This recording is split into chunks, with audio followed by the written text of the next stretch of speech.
مفتی مبشر احمد ربانی Islamic scholar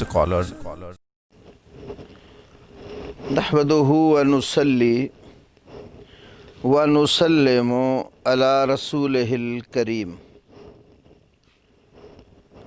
أما بعد فأعوذ بالله السميع العليم من الشيطان الرجيم من همزه ونفخه ونفثه بسم الله الرحمن الرحيم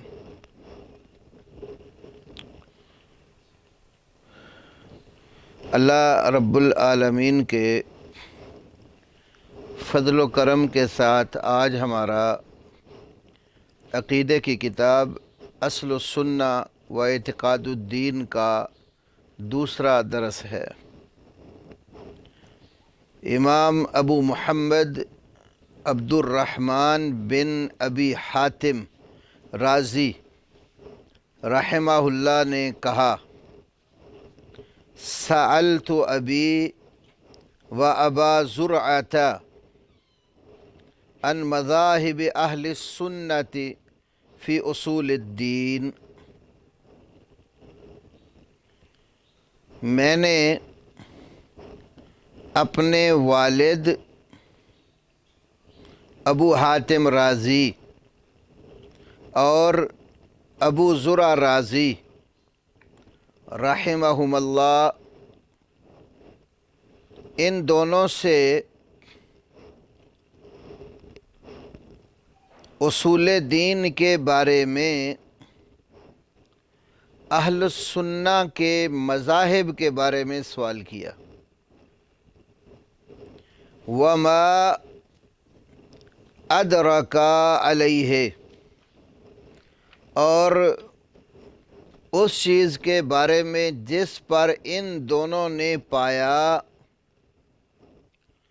العلماء فی جمیع الامصار، تمام شہروں میں علماء کو، تمام شہروں میں علماء کرام کو جس عقیدے اور منہج پر پایا اس کے بارے میں نے سوال کیا۔ وما یعتقدان من ذالک، اور یہ دونوں اس کے متعلق جو عقیدہ رکھتے ہیں اس کے بارے میں۔ فقالا، تو ان دونوں نے کہا، ادرکنا العلماء فی جمیع الامصار حجازا و عراقا و مصرا و الشام و یمن، فکان من مذاہبہم الایمان قول و عمل یزید و ینقص۔ تو ان دونوں نے کہا کہ ہم نے تمام شہروں اور ملکوں میں حجاز، عراق، مصر، شام، یمن میں سب اہل علم کو جس عقیدے پر پایا تو ان کے مذاہب میں سے ایمان کے متعلق ایک بات یہ تھی کہ الایمان قول و عمل یزید و ینقص، ایمان قول اور عمل کا نام ہے، یہ بڑھتا بھی ہے اور کم بھی ہوتا ہے۔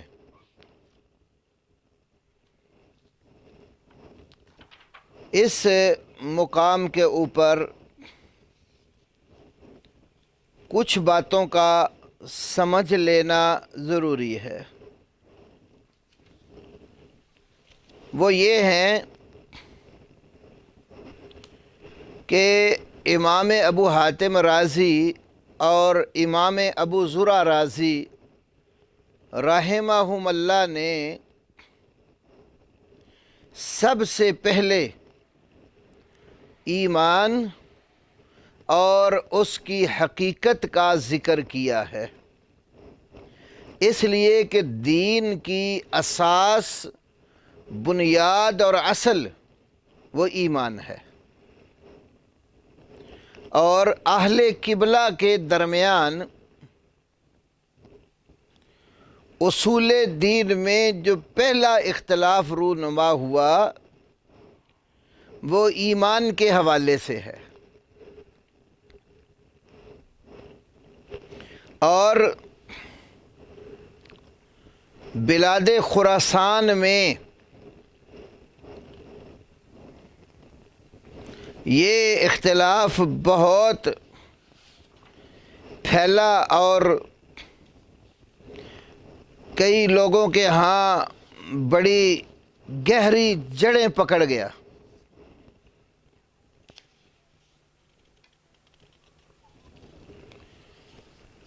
تو خراسان کا جو علاقہ ہے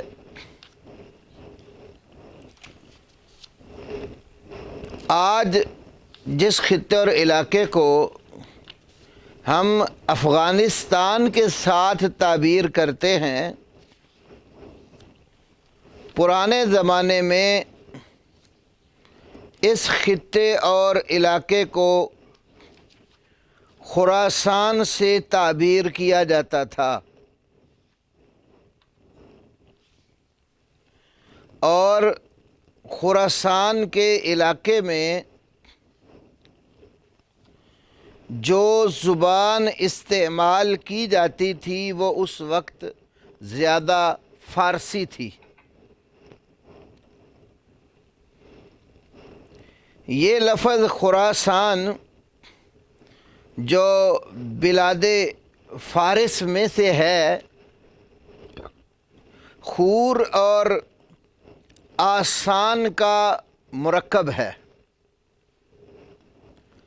دونوں کو ملا کر کچھ حروف کی تخفیف کرتے ہوئے لفظ خراسان بنایا ہے، جس کا مطلب مشرق ہے۔ تو مدینۃ الرسول صلی اللہ علیہ وسلم سے یہ خطہ ہمارا مشرقی جانب واقع ہے، اور یہ جو خراسان کا علاقہ ہے اس میں بڑے بڑے علماء، محدثین، فقہاء اور متکلمین پیدا ہوئے ہیں، اور امام ابو زرع رازی اور امام ابو حاتم رازی نے خراسان کے لوگوں سے بھی علم حاصل کیا، پھر حجاز، عراق، شام، مصر اور یمن جیسے علاقوں کا سفر بھی کیا۔ تو ان دونوں محدثین نے جو کبار علماء جرح و تعدیل اور اہل الحدیث میں شمار ہوتے ہیں، مکہ میں امام محمد بن سلام البیکندی سے،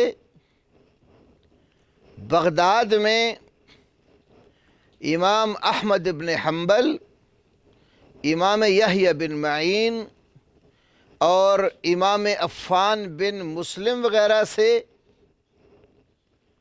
کوفہ میں امام ابو نعیم الفضل بن الدکین اور امام ابو بکر بن ابی شیبہ اور امام مالک بن اسماعیل وغیرہ سے، بصرہ میں امام عبداللہ بن مسلمہ القانبی، امام عمر بن علی الفلاس، امام ابو الولید الطیالسی، امام ابو سلمہ التبوذکی، موسیٰ بن اسماعیل وغیرہ سے،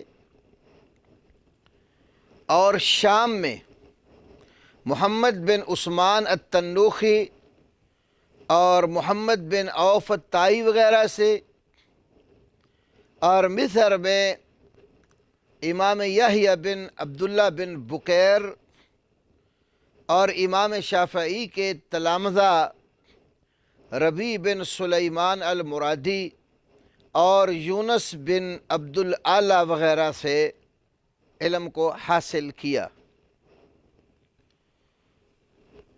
کچھ تو ان کے وہ مشائخ ہیں جو دونوں کے مشترکہ ہیں، اور کچھ مشائخ ایسے ہیں کہ جن میں دونوں ایک دوسرے سے منفرد ہیں۔ امام ابو حاتم الرازی کے بارے میں حفاظ حدیث نے نقل کیا ہے کہ تقریباً 3000 مشائخ سے انہوں نے روایات کو حاصل کیا ہے۔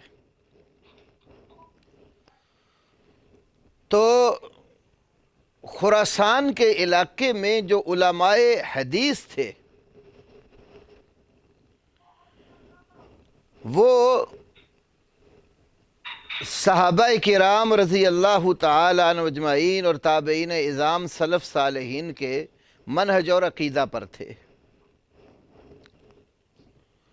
خواہ وہ لوگ بخارا میں رہتے ہوں جیسے امام بخاری ہیں، خواہ وہ نیشابور کے ہوں جیسے امام مسلم ہیں، خواہ وہ سجستان کے ہوں جیسے امام ابو داود ہیں، خواہ وہ نسا کے رہنے والے ہوں خواہ جیسے امام نسائی ہیں، خواہ وہ ترمذ کے رہنے والے ہوں جس طرح امام ترمذی ہیں، خواہ وہ سمرقند کے رہنے والے ہوں جیسے امام دارمی اور محمد بن نصر ہیں، یا قزوین کے رہنے والے ہوں جیسے امام ابن ماجہ ہیں۔ یعنی یہ سارے علاقے اور مختلف شہر اور دیہات خراسان کے علاقے میں تھے، لیکن یہ لوگ محدثین کے منہج اور عقیدے پر تھے۔ لیکن خراسان کے اندر کچھ ایسے لوگ پیدا ہوئے جو بدعی عقائد کے حامل تھے، اور انہوں نے ایمانیات میں بھی اور دیگر احکام میں بھی اپنی آراء، خواہشات اور اہواء کو جگہ دی۔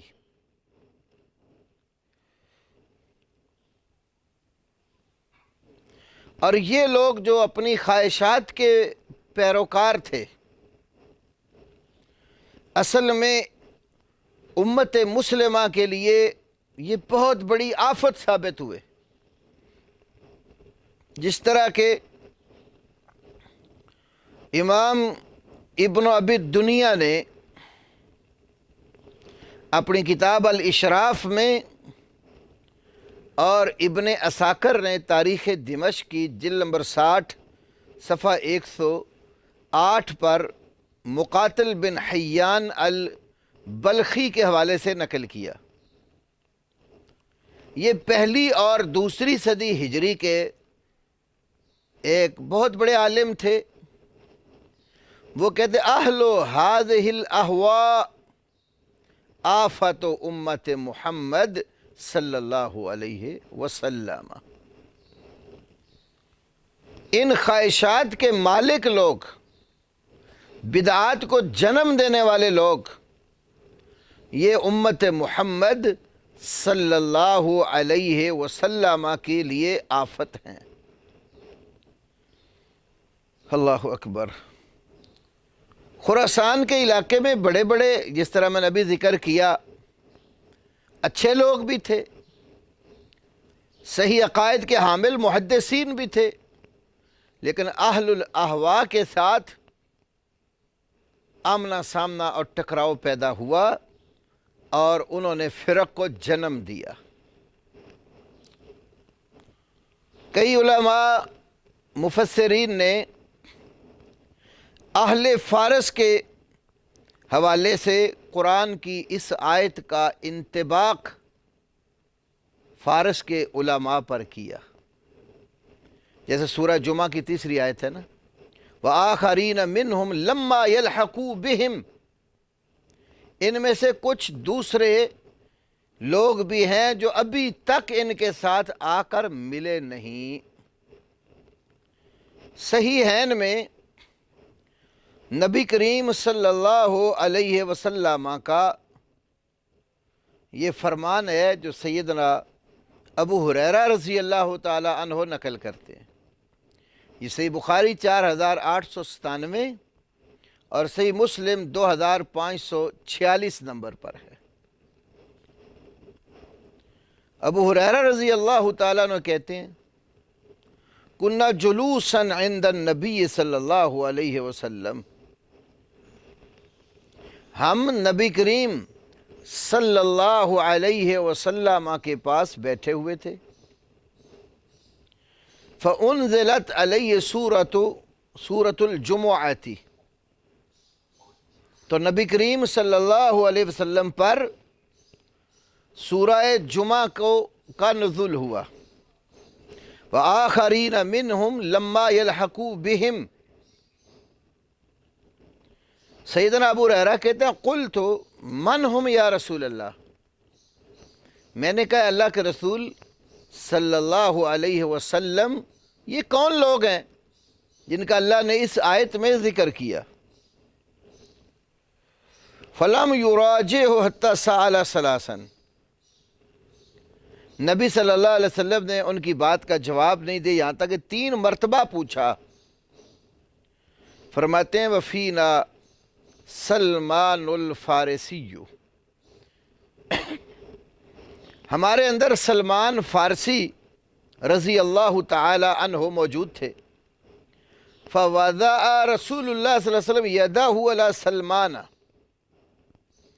تو نبی کریم صلی اللہ علیہ وسلم نے سلمان فارسی رضی اللہ تعالی عنہ پر اپنا دست مبارک رکھا۔ ثم قال، پھر فرمایا لو کان الایمان عند الثریا لنالہ رجال او رجل من ہؤلاء، اگر ایمان ثریا ستارے کے پاس بھی ہوا تو ان لوگوں میں سے کچھ مرد یا کوئی آدمی اس کو ضرور پا لے گا۔ تو یہ حدیث بھی کئی اہل علم نے حضرت سلمان فارسی رضی اللہ تعالی عنہ اور ان کے پیچھے آنے والے صحابہ کے منہج پر چلنے والے ائمہ حدیث کے اوپر منطبق کی ہے۔ تو جس سے معلوم ہوتا ہے یعنی فارس میں اچھے عقائد کے حامل لوگ تھے اور کبار محدثین تھے، جن کے کئی ایک کے میں نے اسماء گرامی آپ کے سامنے رکھے ہیں۔ اور اللہ اکبر، ان کبار محدثین کے ہوتے ہوئے کچھ لوگ ان خطوں اور علاقوں میں بالخصوص خراسان کے اندر ایسے پیدا ہو گئے جو اصل ایمان کے مسئلہ میں اختلاف کرنے لگے۔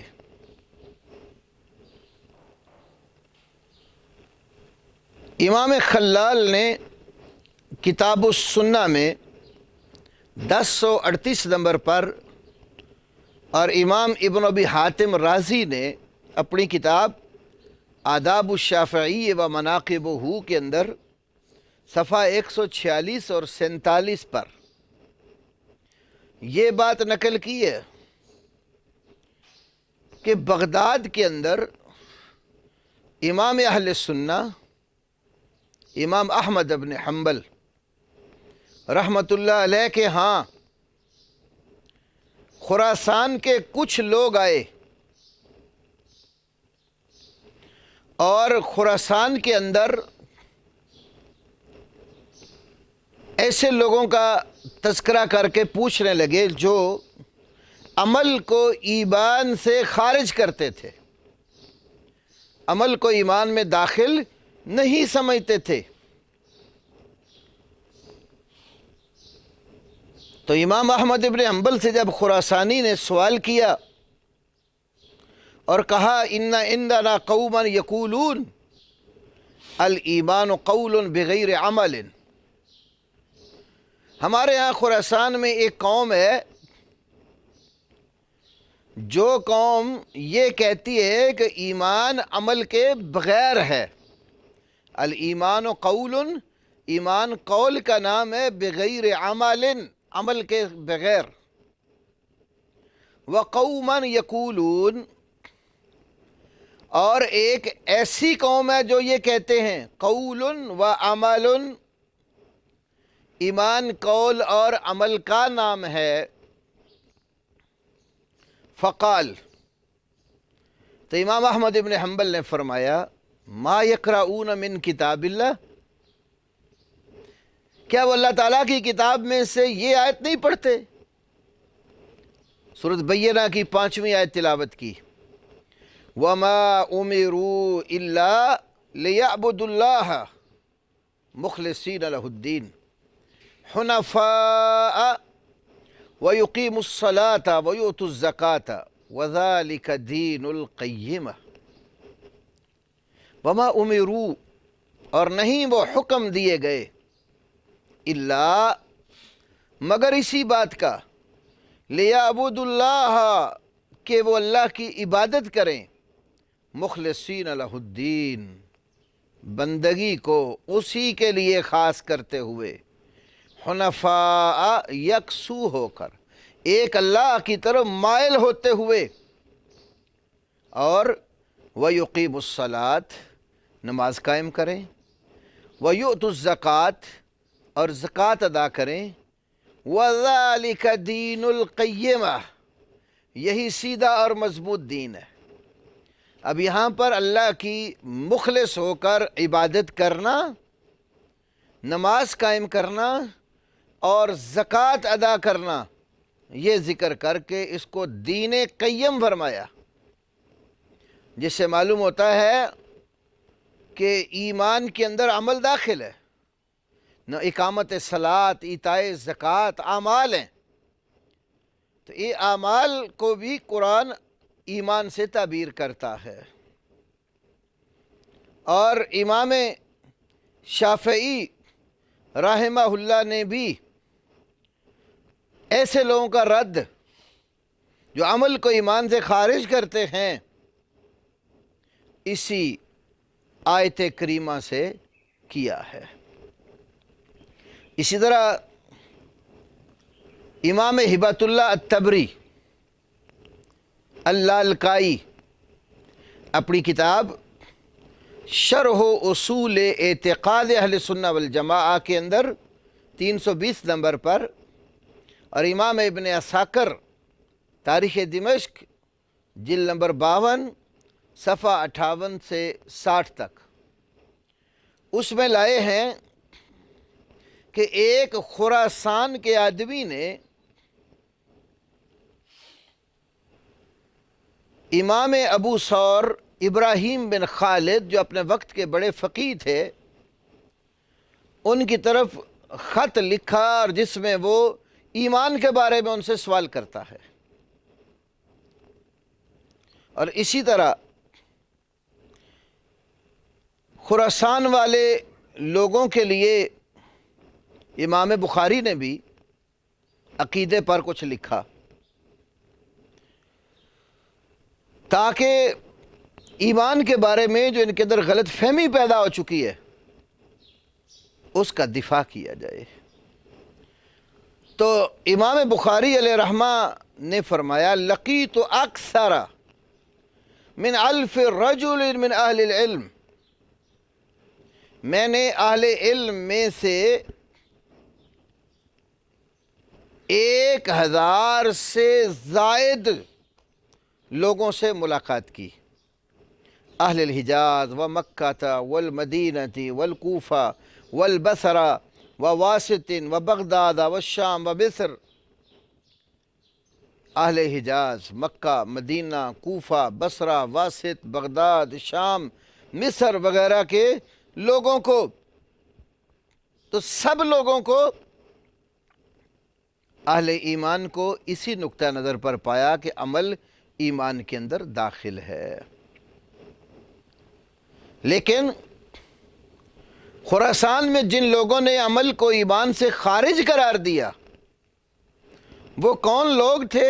متکلمین میں سے جعد بن درہم الخراسانی الدمشقی الکوفی، دوسرا جہم بن صفوان الترمذی الکوفی،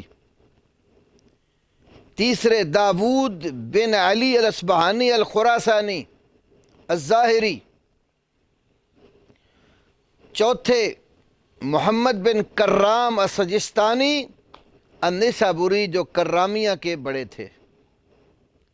یہ چاروں جاد، جہم، داود اور محمد بن کرام، یہ سب خراسان اور اس کے آس پاس رہنے والے لوگوں میں سے تھے، اور روایت حدیث میں یہ لوگ اتنے معروف نہیں تھے۔ یہ بھی ایک بڑی اہم بحث ہے، اس کو ذرا پلے باندھ لیجئے۔ جن لوگوں کا حدیث کے ساتھ ناطہ اور تعلق تھا قرآن مجید کے ساتھ ساتھ، اللہ رب العالمین نے ان لوگوں کو اس گمراہی سے محفوظ رکھا، اور جن لوگوں نے قرآن کے ساتھ حدیث سے پہلو طئی کی، قرآن لیا لیکن حدیث سے دور بھاگے، یا احادیث کو اپنی آراء اور اہواء کی بھیٹ چڑھا دیا، وہ لوگ گمراہ ہوئے، اور انہوں نے بدعات اور عقائد کے اندر خرابیاں اس امت میں پیدا کی۔ اب یہ دیکھو نا، یہ چاروں ہی جو لوگ ہیں، جعد، جہم، داود اور محمد بن کرام، یہ چاروں کے چاروں لوگ حدیث کی روایت میں معروف نہیں تھے، اور کتب سنہ، کتب احادیث جتنی معروف ہیں ان میں سے ان کی ایک بھی حدیث نہیں ہے۔ پھر عربی زبان کو سیکھا ضرور ہے، لیکن کسی خاص سلیقے اور ادب کے ساتھ نہیں۔ جس وقت میں قرآن حکیم کا نزول ہوا، اس دور کی جو زبان تھی اس سے کئی مقامات پر انحراف کیا، جس طرح پیچھے میں زبان کے والے سے پچھلے درس میں نے کچھ باتیں کی تھی۔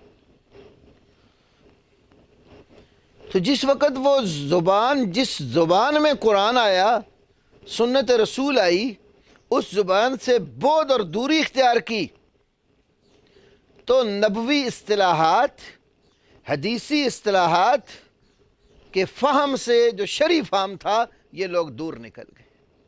انہوں نے اپنی عقل کو اور اپنی آراء اور اہواء کو اور لغت کی جدت کو اپنا لیا، اور جو نبوی مراد اور فہم تھا جو ائمہ حدیث کے پاس تھا، اس سے کنارہ کشی کر لی، اور زیادہ پھر فلسفہ، کلام اور منطق جو بعد میں پیدا ہوئی، بعد میں آنے والے انہی کے آگے ماننے والے لوگ، وہ ان چیزوں کے اندر گھس گئے۔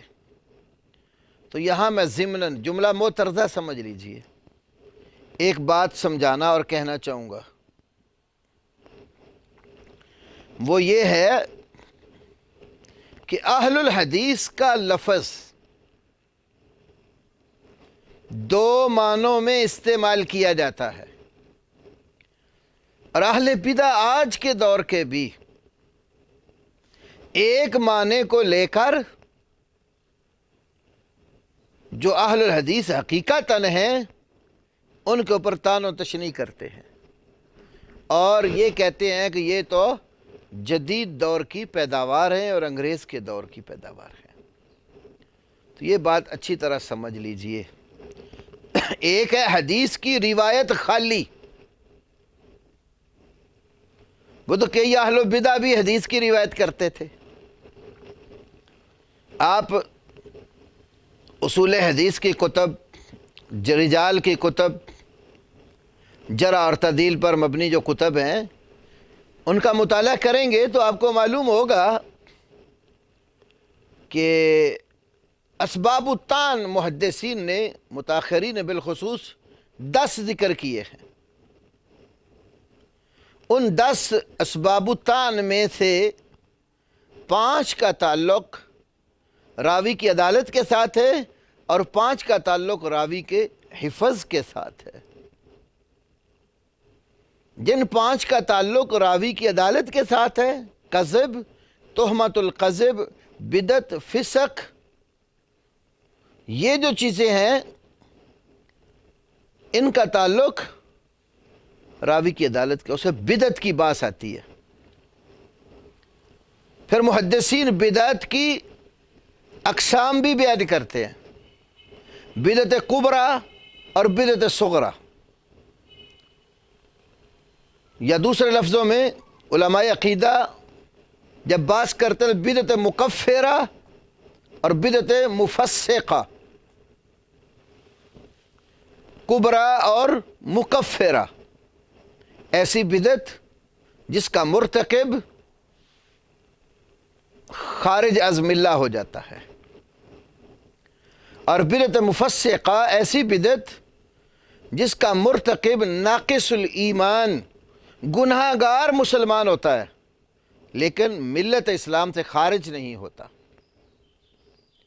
تو میں آپ بچوں کو سمجھ لیجئے، ایک مشق ہے آپ کی ایک سبق کی بیچ میں ضمناً، آپ لسان المیزان اور میزان الاعتدال،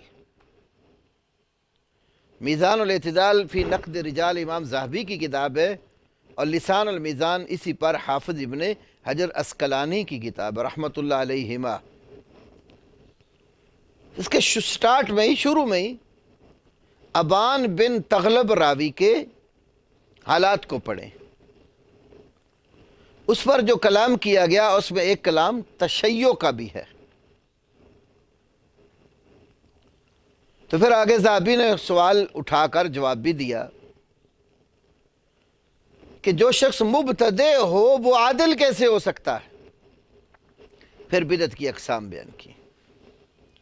تو بدعت کبریٰ کے مرتکب کو تو سائیڈ پہ کر دیا ہے، اور بدعت صغریٰ کے مرتکب کے بارے میں پھر آگے کچھ محدثین نے شرائط بھی بیان کی کہ وہ اپنی بدعت کا داعیہ نہ ہو، اس کی بیان کردہ روایت اس کی بدعت کی مؤید نہ ہو۔ یہ اشارہ دینے کا، ٹچ دینے کا مقصد کہ کتب احادیث کی روایات میں اہل البدع بھی ہیں، مطلب کسی میں تشیع کی بدعت ہے، کسی میں نصب ناسبیت کی بدعت ہے، کسی میں خارجیت کی بدعت ہے، کسی میں رافضیت کی بدعت ہے، کسی میں ارجاء کی بدعت ہے جو مرجیہ سے تعلق رکھتے ہیں۔ تو بدعات کی مختلف قسم ان روات میں پائی گئی ہے، لیکن حدیث بیان کرنے کی وجہ سے، راویان حدیث ہونے کی وجہ سے انہیں بھی اہل الحدیث کہا گیا۔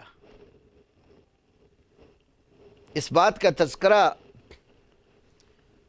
علامہ ابن الوزیر الیمانی رحمہ اللہ نے اپنی کتاب الروض الباسم جلد نمبر 1 صفحہ 121 پر کیا ہے، جو نسخہ میرے پاس موجود ہے۔ تو ایک وہ اہل الحدیث کا اطلاق ان لوگوں پر جو اہل فن ہیں، جیسے تفسیر والوں کو اہل تفسیر کہتے ہیں، نحو والوں کو اہل النحو کہتے ہیں، منطق والوں کو اہل المنطق کہتے ہیں، اہل الفلسفہ ہیں، اہل الکلام ہیں، اہل التفسیر وغیرہ وغیرہ، ایسے حدیث پڑھنے پڑھانے والے اہل الحدیث۔ تو آج کل کے اہل الحدیث کے دشمن اور معاندین وہ یہ کہتے ہیں جی اہل الحدیث تو کوئی مذہب کا نام نہیں ہے، یہ تو حدیث پڑھنے پڑھانے والے اہل فن کا نام ہے۔ اور آپ میں سے جس شخص کو نہ حدیث کا پتہ ہے نہ کچھ، اس کو حدیث آتی بھی نہیں ہے، تو وہ بھی کہتے ہیں میں اہل الحدیث ہوں۔ تو ایسی باتیں لے کر اعتراضات کرتے ہیں۔ اس میں ہم ایک جواب وہ ہے جو حقیقی ہے اور ایک الزامی ہے، دونوں جواب رکھتے ہیں اللہ کے فضل سے۔ تو یاد رکھیے کہ صحیح اہل الحدیث جو عقیدتاً و منہجاً و روایتاً و درایتاً اہل الحدیث ہیں، جو حدیث بیان بھی کرتے ہیں، حدیث سمجھتے بھی ہیں، حدیث پر عمل بھی کرتے ہیں، حدیث کے اوپر ان کا ایمان بھی ہے، منہج بھی ہے، ایک وہ اہل حدیث ہے۔ اور محدثین کی جتنی عقیدہ پر کتب سنہ سب اس پر دلالت کرتی ہیں مثال کے طور پر کتاب السنہ امام محمد بن نصر المروزی کی، کتاب السنہ ابن ابی عاصم کی، کتاب السنہ عبداللہ بن احمد بن حنبل کی، کتاب السنہ امام حمیدی کی، ابو بکر عبداللہ بن زبیر الحمیدی کی، ابن ابی زمانین کی. تو کتب سنہ بہت ساری ہیں. یہ ساری کتب عقائد ہیں اور محدثین کی مرتب کرتا ہے. ایسے ہی یہ کتاب شرح اصول اعتقاد اہل سنہ والجماعہ اجری کے شریعہ، یہ محدثین کی جو کتب عقائد ہیں سنہ کے نام پر، ان کے اندر اہل الحدیث کا عقیدہ اور منہج بیان کیا گیا ہے. اور یہ جو کتاب ہم پڑھ رہے ہیں امام ابن ابی حاتم رازی کی، اس کتاب کے اندر بھی امام ابن ابی حاتم رازی رحمہ اللہ نے اہل العصر، اہل الحدیث، اہل السنہ کا ذکر کیا ہے. آگے جا کر آپ پڑھیں گے امام ابن ابی حاتم رازی کہتے ہیں سمعت ابی یقول، میں نے اپنے باپ کو کہتے ہوئے سنا، وعلامت اہل البدع الوقیعۃ فی اہل الاثر، بدعتیوں کی ایک نشانی یہ ہے وہ اہل الاثر، اہل الحدیث، اصحاب الحدیث کی شان میں گستاخی کرتے ہیں. اور زندیق لوگوں کی نشانی یہ ہے وہ ان اہل السنہ اہل الاثر کا نام حشفیہ رکھتے ہیں. جہمیہ کی علامت یہ ہے وہ ان کو مشبہہ کہتے ہیں. قدریہ کی علامت یہ ہے وہ ان کو مجبرہ کہتے ہیں. مرجیہ کی علامت یہ ہے وہ ان کو مخالفہ اور نقصانیہ کہتے ہیں. رافضیوں کی نشانی یہ ہے کہ وہ اہل الحدیث اہل السنہ کو ناسبی کہتے ہیں.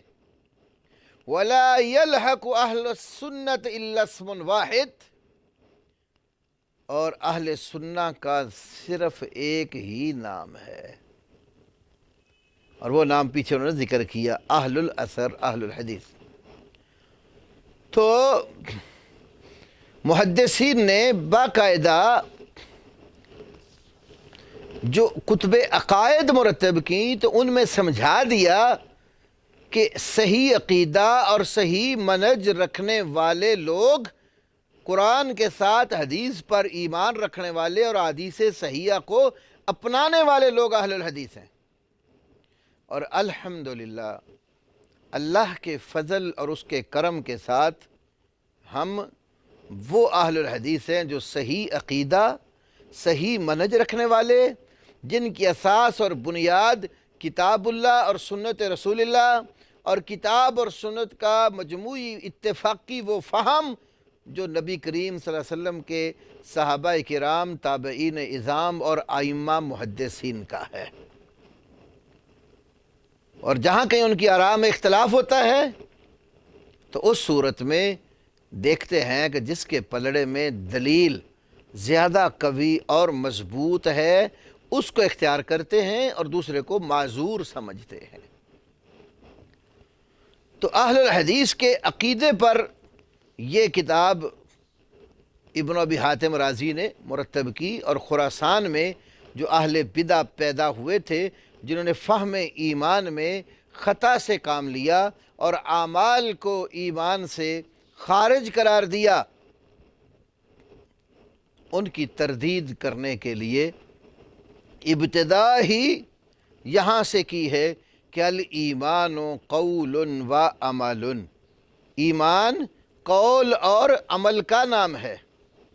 تو یہاں ایک بات یہ آپ یاد رکھیے کہ محدثین کی اس کے متعلقہ عبارات مختلف ہیں، لیکن مقصود، مفہوم اور مطلوب سب کا ایک ہے. مثال کے طور پر محدثین کی عبارات میں سے ایک تو یہ عبارت ہے الایمان قول و عمل، ایمان قول اور عمل کا نام ہے. یہ عبارت عبید بن عمیر اللیثی، سفیان بن سعید بن مسروق الثوری، سفیان ابن عیینہ اور عبد الملک بن عبدالعزیز المعروف ابن جریج، عبید اللہ ابن عمر اور معمر بن راشد، امام عبد الرحمن بن عمر الاوزاعی، ہشام بن حسان، امام مالک ابن انس، یحییٰ بن سعید القطان، امام شافعی محمد بن ادریس، امام احمد بن حنبل، امام اسحاق بن راہوے اور امام حمیدی، امام علی بن عبداللہ المدینی اور ان دونوں کے شاگرد امام بخاری، یہ ان سب ائمہ سے اسی طرح یہ عبارت منقول ہے، جس کا تذکرہ کتب عقائد میں سے ابن بطہ کی الابانہ اور لالکائی کی شرح اصول اعتقاد اہل سنہ والجماعہ اور امام تبری کی صریح السنہ الابانہ اور امام ابن عبد البر کی کتاب التمہید اور امام بخاری کی صحیح بخاری کو دیکھا جا سکتا ہے۔ دوسری عبارت جو محدثین سے منقول ہے وہ ہے الایمان قول و عمل و نیت۔ الایمان قول و عمل و نیت، یہ عبارت امام حسن بصری سے شرح اصول اعتقاد اہل سنہ والجماعہ میں اور آجری نے الشریعہ میں یہ عبارت نقل کی ہے، اور سعید بن جبیر سے اور اسی طرح شعیب بن حرب اور داود بن ابی ہند اور امام احمد بن حنبل سے بھی اسی طرح یہ عبارت منقول ہے، اور امام شافعی نے اپنی کتاب الام کے اندر کچھ صحابہ اور تابعین سے بھی ایسی عبارات نقل کی ہے۔ تیسری عبارت الایمان قول و عمل و اعتقاد او عقیدۃ، ایمان قول عمل اور اعتقاد یا عقیدہ کا لفظ بولا، عقیدہ سے عبارت ہے۔ یہ ربیع بن سلیمان المرادی نے امام شافعی علیہ الرحمہ سے نقل کی ہے، جس کو امام ابن عبد البر نے اپنی کتاب الانتقاء کے اندر درج کیا ہے، اور امام بغوی نے بھی اپنی کتاب شرح السنہ میں اس کو بیان کیا ہے۔ چوتھی عبارت الایمان المعرفۃ والاقرار والعمل، ایمان پہچان، اقرار اور عمل کا نام ہے۔ یہ عبارت امام مالک، شریک بن عبداللہ، ابو بکر بن عیاش، عبدالعزیز بن ابی سلمہ، حمادین یعنی حماد بن سلمہ اور حماد بن زید وغیرہم سے، امام عبداللہ بن احمد بن حنبل کی کتاب السنہ اور امام محمد بن نصر المروزی کی کتاب تعظیم و قدر الصلاۃ وغیرہ میں منقول ہے۔ پانچویں عبارت یہ منقول ہے الایمان اعتقاد بالجنان وقول باللسان وعمل بالجوارح والارکان، کہ ایمان الاعتقاد بالجنان وقول باللسان وعمل بالجوارح والارکان، ان تین چیزوں کے مجموعے کا نام ایمان ہے۔ انشاءاللہ ان کی کلمات کی شرح کریں گے آگے۔ یہ امام ابو ثور اور امام شافعی کے شاگرد امام مزنی اور امام آجری سے الشریعہ اور الشرح والابانہ ابن بطہ کی اس میں منقول ہے۔ تو یہ عبارات ساری مختلف ہیں، لیکن ان کی تعبیر، ان کا مفہوم اور حقیقت اور ماہیت ظاہری اور باطنی طور پر ایک ہی ہے۔ تو یہاں بات جو سمجھنے والی ہے وہ ہم اس کی طرف آتے ہیں۔ ایک ضروری بات کہ لفظ ایمان لغت عرب کی روح سے امن اور طمانینہ نفس سے مشتق ہے، نفسی جان کا اطمینان امن اور اطمینان نفسی یہ اس سے مشتق ہے۔ محض خالی اندر دل کے تصدیق کر لینا اور اس کی اطاعت اور پیروی اور عمل نہ کرنا، اس کو ایمان نہیں کہا جاتا۔ لغت کے اندر امن وہ تصدیق قلبی کے ساتھ اس کے موافق اطاعت کا نام ہے۔ اطاعت اس کے موافق ہوگی تو نفس کو اطمینان ہوگا اور نفس تصدیق کرے گا۔ اللہ اکبر۔ کیونکہ یہ جو تصدیق ہے نا، یہ تو ایمان کے پیدا ہونے کا محل ہے، اور شریعت کے اندر جب تک انقیاد، اطاعت، اتباع، نفس کا اطمینان نہ ہو، تصدیق نہیں ہوتی۔ تصدیق تبھی ہوتی ہے جب نفس میں اطمینان ہوتا ہے، تصدیق تبھی ہوتی ہے جب نفس اطاعت اور فرما برداری کرتا ہے، وگرنہ اس کے بغیر تصدیق قطعاً وہ قبول نہیں ہوتی۔ اور اسی طرح اس کے ساتھ ساتھ جب اطمینان ہوتا ہے نا تو خوف، ہیبت اور دنیا کا جو یہ جو ڈر ہوتا ہے، وہ خوف زائل ہو تو پھر امن ہوتا ہے۔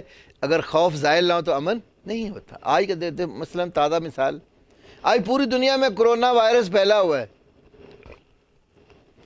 اتنا اس کے ساتھ اتنی ہلاکتیں نہیں ہوئی دوسری بیماریوں کے مقابلے میں، جتنا نیٹ کے اوپر اس کا خوف اور لوگوں کے اندر دہشت اور ہراس پھیلا دیا گیا ہے۔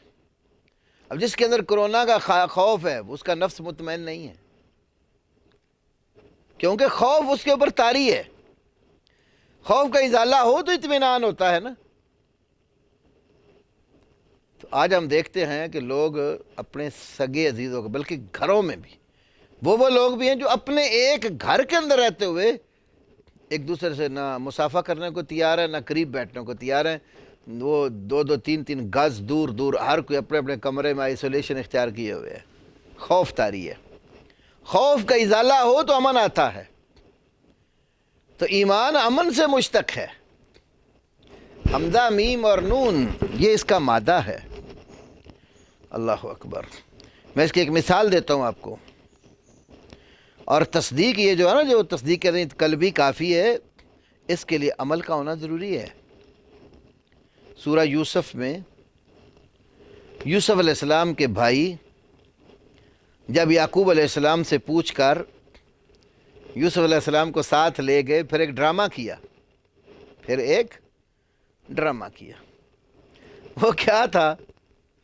یوسف علیہ السلام کو گہرے کنویں میں پھینک دیا اور بکری کے ایک بچے کا خون لگا کر ان کے کرتے پر وہ لے کر آ گئے، اور آ کر یعقوب علیہ السلام کو کہنے لگے وَمَا أَنْتَ بِمُؤْمِنٍ لَنَا وَلَوْ كُنَّا صَادِقِينَ۔ غور کرے اس آیت پر۔ وَمَا أَنْتَ بِمُؤْمِنٍ لَنَا، تو ہرگز ہمارے اوپر یقین کرنے والا نہیں ہے۔ وَلَوْ كُنَّا صَادِقِينَ، اگرچہ ہم سچ بولنے والے ہوں، ہم تصدیق بھی کریں نا، تو ہمارے اوپر ایمان نہیں لائے گا۔ یا ایمان اور صدق، ایمان اور صدق دو الگ الگ ذکر کیے ہیں۔ یہ درمیان میں واو عاطفہ ہے، اور آپ لوگ جانتے ہیں کہ عطف مغایرت کا تقاضا کرتی ہے، کہ معطوف علیہ اور معطوف دو ایک دوسرے غیر ہوتے، ایک نہیں ہوتے۔ تو یہاں پر جو عطف مغایرت کا تقاضا کرتی ہے وہ موجود ہے، اور ایمان اور صدق دونوں کو جدا جدا بیان کیا ہے، اس لیے کہ یہ جو ایمان ہے یہ مخبر، خبر دینے والے کی سچائی کی اطاعت کے اوپر ہے، اس کو قبول کرنے کے اوپر ہے۔ مخبر خبر دے رہا ہے تو اگر مخبر سچا ہے تو اس کو قبول کر لیں گے تو پھر اطمینان نصیب ہوگا۔ بصورت دیگر خبر دینے والا خبر دے، وہ تصدیق کرے واقعہ کہ آپ نہ مانیں تو ایمان نہیں بنے گا۔ ایمان تبھی بنے گا جب مخبر خبر دے گا اس کی خبر کو سچا سمجھ کر آپ قبول کر لیں گے، آپ اس کو مان جائیں گے عملی صورت میں، تو پھر ایمان بنے گا۔ وما انت بمؤمن لنا، جس سے معلوم ہوتا ہے کہ یہ دل کی سچائی کے ساتھ عملی طور پر اطاعت اور قبولیت بھی ہونا ضروری ہے، تبھی جا کر مومن بنتا ہے۔ اللہ اکبر۔ تو یہ یوسف علیہ السلام کے بھائیوں کی مراد تو یہی تھی نا کہ آپ ہماری بات کے اوپر مطمئن نہیں ہوں گے، ہماری بات کو تسلیم نہیں کریں گے، اس پر آپ کو سکون اور چین نہیں آئے گا، اگرچہ ہم سچ بھی کیوں نہ بولتے ہوں۔ تو اس لیے آپ دیکھو، مومن لفظ کو متعدی بنانے کے لیے پریپوزیشن حروف جارہ میں سے حرف لام ذکر کیا، بے مومن لنا، جیسے سورہ یونس میں فما آمن لموسیٰ، سورہ عنکبوت میں فآمن لہ لوط۔ تو یہ آیات بتا رہی ہیں کہ ایمان کے ساتھ یا تصدیق قلبی کے ساتھ انقیاد اور قبولیت اور اطاعت ہونا ضروری ہے۔ فما آمن لہ، اس کی بات کے اوپر یقین نہیں کیا، اس کی بات کے اوپر ایمان نہیں لائے،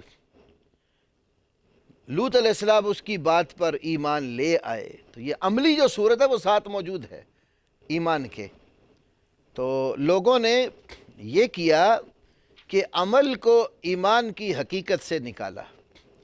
اب عمل کو ایمان کی حقیقت سے نکالنے والے یہ کئی ایک گروہ ہیں جن کو مرجیہ کہا جاتا ہے۔ مرجیہ ارجاء سے ماخوذ ہے۔ ارجاء کا معنی ہوتا ہے مؤخر کرنا۔ جو عمل کو ایمان سے مؤخر کرتے ہیں وہ لوگ مرجیہ ہیں۔ اور شیخ الاسلام والمسلمین امام ابن تیمیہ رحمہ اللہ کے فتاویٰ کی 7ویں جلد کے 195 صفحہ پر لکھا ہے والمرجئۃ ثلاثۃ اصناف، مرجیہ کی 3 قسمیں ہیں۔ الذین یقولون الایمان مجرد ما فی القلب، کچھ تو وہ لوگ ہیں جو یہ کہتے ہیں کہ صرف دل کے اندر ایمان ہے، الایمان مجرد ما فی القلب، جو کچھ دل میں ہے وہ ایمان ہے۔ ثم من ہؤلاء من يدخل فی اعمال القلوب، پھر ان میں سے کچھ وہ ہیں جو اس ایمان میں دل کے اعمال کو داخل کرتے ہیں۔ وہم اکثر فرق المرجئیہ، اور وہ مرجیہ کے بہت سارے گروہ ہیں، جس طرح کہ ابو الحسن الاشعری نے ان کے اقوال اپنی کتاب پہ نقل کیے۔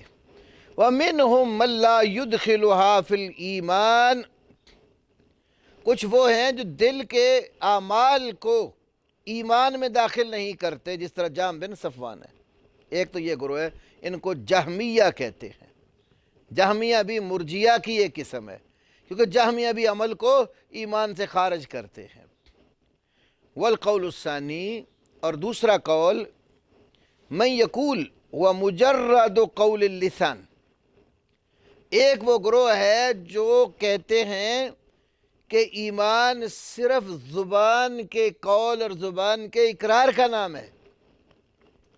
وَهَذَا لَا يُعْرَفُ لِأَحَدٍ قبل الکرامیہ، یہ محمد بن کرام جس کا میں نے ذکر کیا تھا، جو بڑا ہے اس فرقے کا، اسی کے نام کی وجہ سے اس کو کرامیہ فرقہ کہا گیا۔ کرامیہ سے پہلے اس بات کا کوئی بھی قائل نہیں تھا، نہ یہ بات کہیں معروف تھی کہ زبان کے اقرار کا نام جو ہے وہ صرف ایمان ہے۔ تو انہوں نے بھی عمل کو ایمان سے نکال دیا۔ تیسرا گروہ، ہم اتباع الجہم ابن صفوان الذی قال بالاجبار والاضطرار الی الاعمال، جہم بن صفوان کے پیروکار ہیں جنہوں نے یہ کہا کہ اعمال کی طرف بندے کو مجبور اور مضطر کیا گیا۔ وَأَنْكَرَ الْإِسْتِطَاعَاتِ لَهَا، اور انہوں نے اعمال کی اطاعت کا انکار کر دیا۔ وَزَعَمَ أَنَّ الْإِيمَانَ هُوَ الْمَعْرِفَةُ بِاللَّهِ فَقَط، اور یہ سمجھا کہ ایمان صرف وہ اللہ کی معرفت اور پہچان کا نام ہے۔ وَأَنَّ الْكُفْرَ وَالْجَهْلُ بِهِ، اور کفر اللہ کی معرفت نہ ہونے کا نام ہے۔ وَزَعَمَ أَيْضًا أَنَّ الْجَنَّةَ وَالنَّارَ تَبِیدَانِ وَتَفْنِیَانِ، اور انہوں نے اسی طرح یہ بھی گمان کر رکھا ہے کہ جنت اور جہنم دونوں فنا ہو جائیں گے اور ختم ہو جائیں گے۔ یہ مقالات الاسلامیین کے اندر بھی ہے، الفرق بین الفرق میں بھی ہے، اور ملل و نحل شارستانی کی جو ہے اس کے اندر بھی یہ موجود ہے۔ تو مرجیہ کے تین بڑے گروہ، ایک وہ گروہ جو صرف تصدیق قلبی کو ایمان سمجھتا ہے، ان کے نزدیک عمل ایمان سے خارج۔ دوسرا گروہ جو زبان کے اقرار کا نام ایمان رکھتا ہے، کرامیہ فرقہ، ان کے نزدیک بھی عمل ایمان سے خارج ہے۔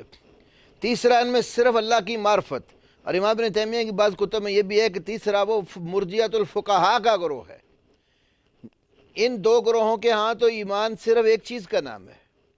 ایک گروہ کے ہاں ایمان زبان کے اقرار کا نام ہے، دوسرے گروہ کے ہاں ایمان دل کی تصدیق کا نام ہے یا معرفت قلبی کا نام ہے، اور تیسرا گروہ جو مرجیۃ الفقہاء بھی جس کو امام ابن تیمیہ نے فرمایا ہے ایک مقام پر، وہ ہے جو دو چیزوں کو مرکب ایمان کو تسلیم کرتا ہے، زبان سے اقرار اور دل سے تصدیق۔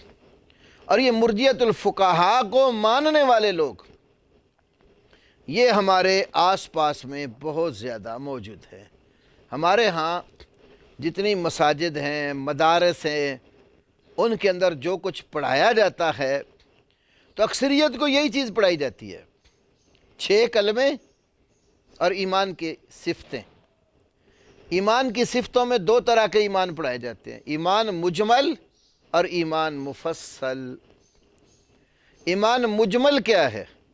آمنت باللہ کما ہوا باسمائہ وصفاتہ وقبلت جمیع احکامہ اقرار باللسان وتصدیق بالقلب۔ میں اللہ پر ایمان لایا جیسے اللہ اپنے ناموں اور اپنی صفتوں کے ساتھ ہے، اور میں نے اس کے تمام احکام کو قبول کر لیا دل کی تصدیق اور زبان کے اقرار کے ساتھ۔ تو انہوں نے عمل کو عمل بالجوارح یا عمل بالاعضاء اس کو اس کے اندر شمار نہیں کیا۔ یہ مرجیۃ الفقہاء کا گروہ ہے۔ تو امام ابن ابی حاتم رازی نے شروع میں ہی ان تمام فرق کا رد وہ فرمایا ہے، تمام فرق کا رد کیا ہے، اور محدثین کا منہج اور ان کا عقیدہ جو ہے وہ سامنے رکھا ہے۔ انشاءاللہ اس کی بقایا ڈیٹیل اور تفصیل، کہ جو خالی تصدیق کا نام سمجھتے ہیں ایمان، اور وہ سمجھتے ہیں کہ تصدیق میں کمی بیشی نہیں ہوتی، اس لیے ایمان سب کا برابر ہے، خواہ جبریل کا ایمان ہو یا عام آدمی کا، ابوبکر صدیق کا ایمان ہو یا ابلیس کا، استغفر اللہ والمعاذ اللہ، تو یا آدم علیہ السلام کا ایمان ہو، اور باقی شیاطین کا جو لوگ ایسی باتیں کرتے ہیں اس میں بھی ہم آپ کو بتائیں گے کہ تصدیق قلبی میں بھی کمی بیشی ہوتی ہے، جیسے اعمال میں کمی بیشی ہوتی ہے، تصدیق قلبی میں بھی کمی بیشی ہوتی ہے۔ تو آگے ایمان کے حوالے سے جو مختلف گروہ ہیں ان میں کچھ وہ ہیں جو ایمان کے اندر کمی بیشی دونوں مانتے ہیں، کچھ وہ ہیں جو ایمان میں کمی تسلیم ہی نہیں کرتے، اضافہ تسلیم کرتے ہیں۔ تو اس طرح کے گروہوں کا بھی دلائل کے ساتھ انشاءاللہ ذکر کریں گے۔ ہمارا ٹائم ہو گیا ہے 1 گھنٹہ۔ اللہ رب العالمین ہمیں صحیح سمجھنے اور عمل کرنے کی توفیق عطا فرمائے۔ بارک اللہ فیکم۔